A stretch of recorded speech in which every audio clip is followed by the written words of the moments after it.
Hola, buenas tardes. Pues Enbou está aquí presente en la Feria de Tiendas Virtuales en la categoría de proveedor TIC. Nosotros somos una operadora de telecomunicaciones aragonesa y bueno, pues damos servicios de internet y telefonía a particulares y empresas a lo largo de todo Aragón. Nos gusta recalcar que sois aragonesa Eso es.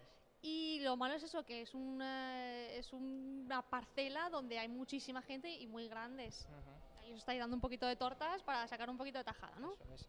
El mercado de las telecomunicaciones es un sector muy complicado, con mucha competencia. Estamos pues bueno, compitiendo pues con empresas como Movistar, Vodafone, etcétera, etcétera. Sí que es cierto que nosotros empezamos enfocados a un nicho de mercado como es el entorno rural, donde ahí tenemos poca competencia, pero bueno, poco a poco la empresa va creciendo y estamos dando guerra en Aragón.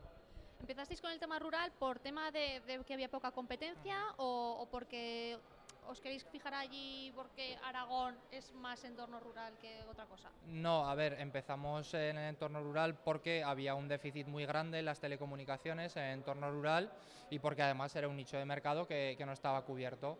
Y entonces nosotros utilizamos un tipo de tecnología que es o está pensado específicamente para el entorno rural y que es mucho más ventajoso que la DSL tradicional.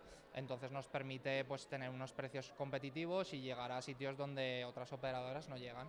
¿Y qué tipo de tecnología es esa? Es una tecnología inalámbrica que se llama WiMAX y que bueno, consiste en la emisión y recepción de datos vía inalámbrica. Es un poco más amplia, por así decirlo, que Wi-Fi. Sí, se basa en los principios del Wi-Fi, pero tiene unos alcances kilométricos que obviamente el Wi-Fi no tiene. Y después del WiMAX vendrá el... Bueno, de hecho estamos implantando proyectos de fibra óptica en sitios donde no los hay y de esta manera la empresa está creciendo. Estáis creciendo y estáis abasteciendo a todas esas zonas que no tenían internet Eso es. para... Oye, pues eso está muy bien.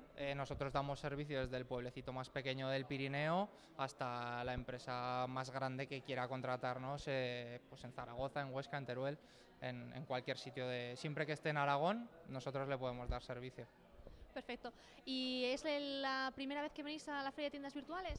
No, es la segunda ocasión en la que vinimos el año pasado y bueno, salimos muy contentos de la experiencia y este año hemos querido repetir. ¿Y lleváis buena tarde por ahora? Bueno, de momento va bien la tarde. El año pasado quizá hubo un poquito más de afluencia, pero todavía queda la mañana de mañana viernes y esperamos que salir contentos como siempre. Nosotros también lo esperamos. Muchas gracias, Etienne. Muy bien, muchas gracias. Y volvemos a la Feria de Tiendas Virtuales.